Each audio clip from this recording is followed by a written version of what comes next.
Yeah, guys, you heard it here first. I've been outed as a McDonald's drive-through employee. It's true. It's true. I can't live in denial any longer. This is just what I do. But on a more serious note, I got some very discouraging news last night, guys. I actually found out that literally the day after I get home from this semester, I have a dentist appointment. And let me tell you, that is like the worst news I could have possibly gotten. I dread going to the dentist more than anything else, but like not for the reason you think. Like, I'm not scared of the dentist. I know that's a thing for some people, but I just came to the realization recently that I have never had a normal dentist appointment, you know, to the point where I'm not even sure I know what a normal dentist appointment looks like.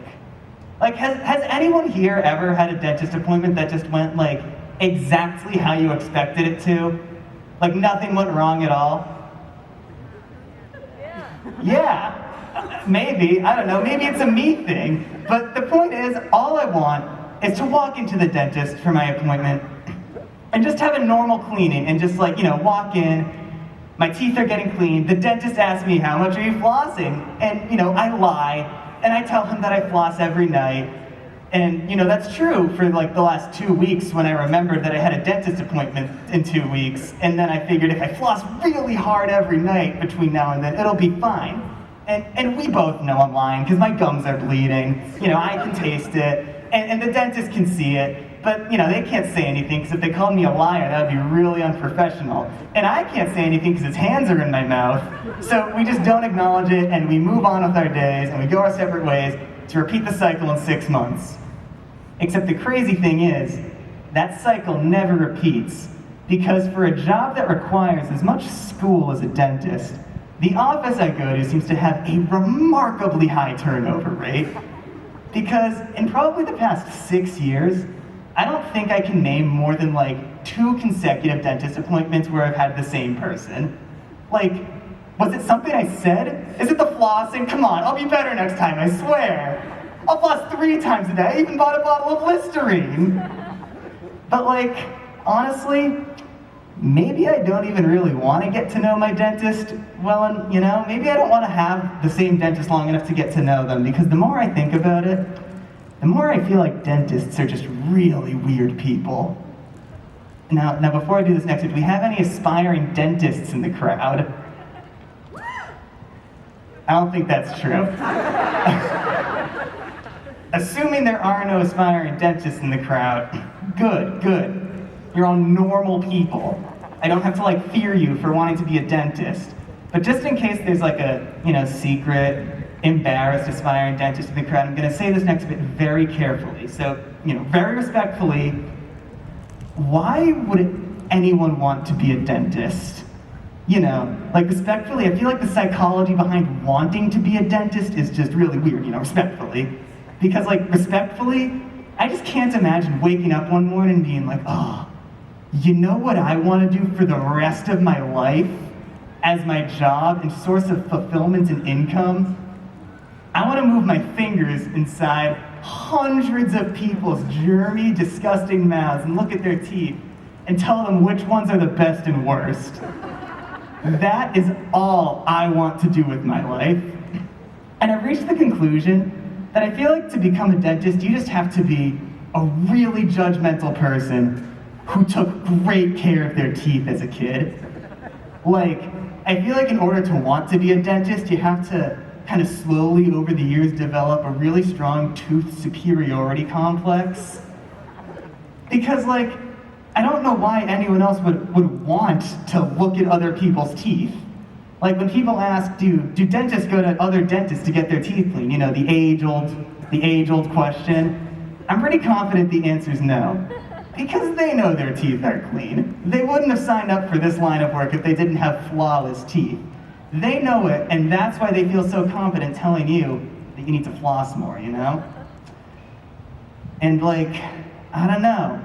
It's just really, it really rubs me the wrong way that they feel so superior just because they know how to use all of those amazing products that 9 out of their 10 esteemed colleagues recommend. But I also feel like dentists have like a weird power thing going on, you know? They just love being in positions of power. Because a dentist could ruin your life if they wanted to. Like it would be so easy. All they'd have to do is like tell you that you absolutely need some really expensive medical procedure, some really expensive dental procedure that your insurance doesn't cover, and all of a sudden, boom, thousands of dollars in medical debt. You're done. That's it. It's over. But like, even if, you know, and you can't say anything if they say that you need dental surgery. Like, what are you going to do? Argue with the person who spent a respectfully ungodly amount of time studying teeth in college?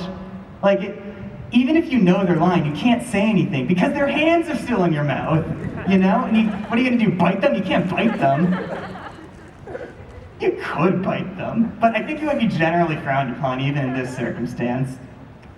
But that's the weird thing, you know? People talk all the time about how dentists always like ask them questions when they have their hands in their mouth when they're working on your mouth. So it's not like they don't know what they're doing, okay? They are fully aware that it bugs us.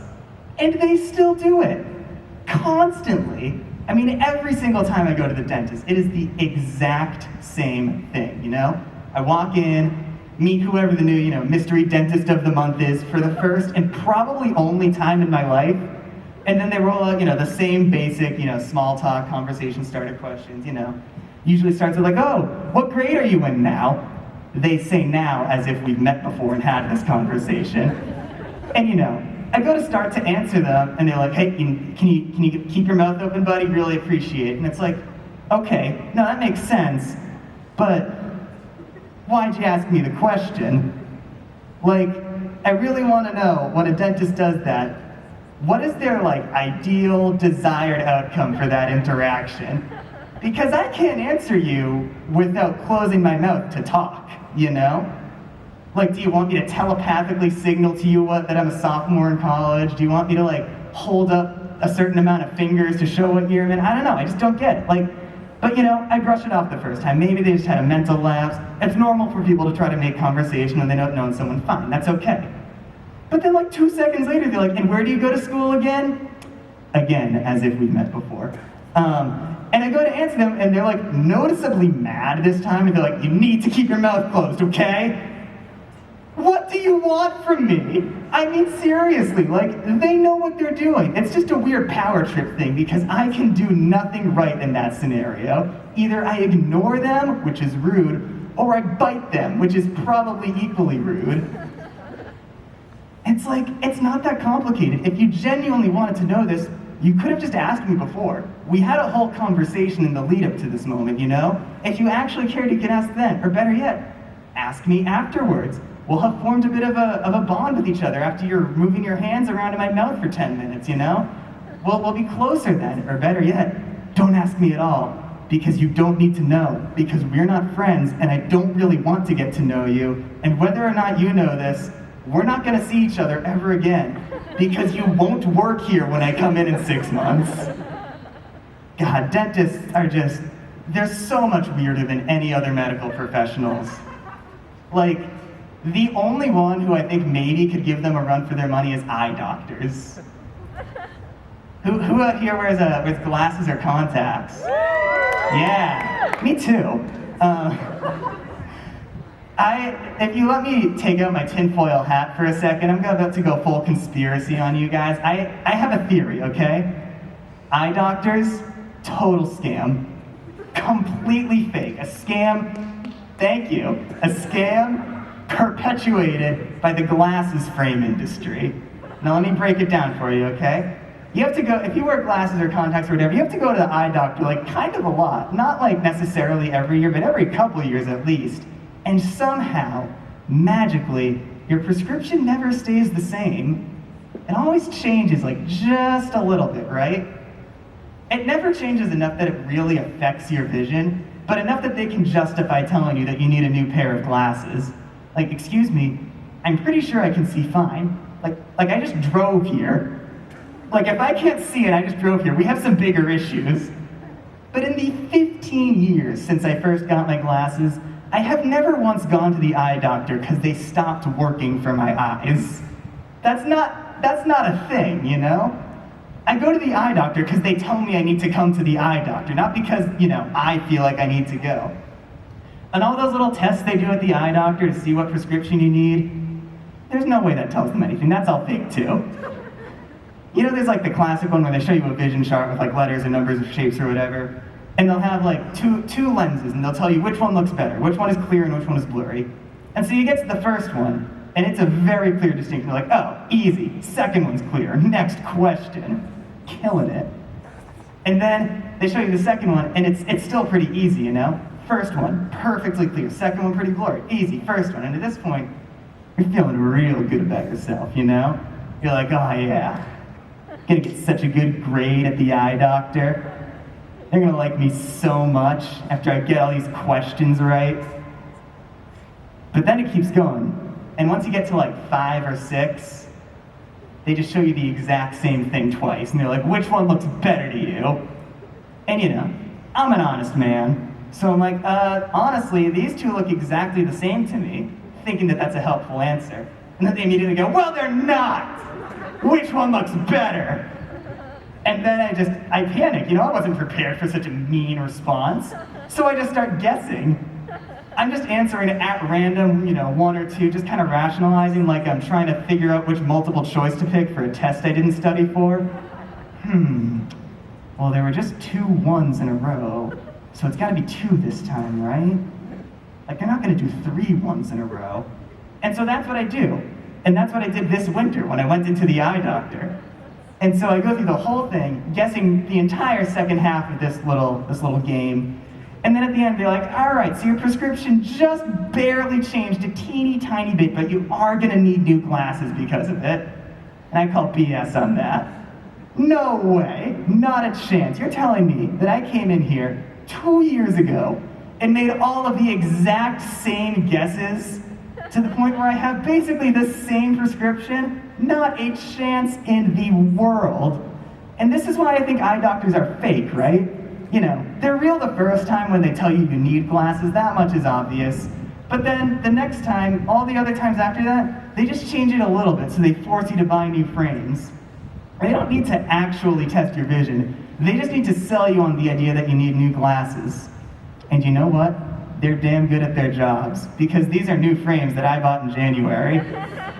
And let me tell you, nothing has changed.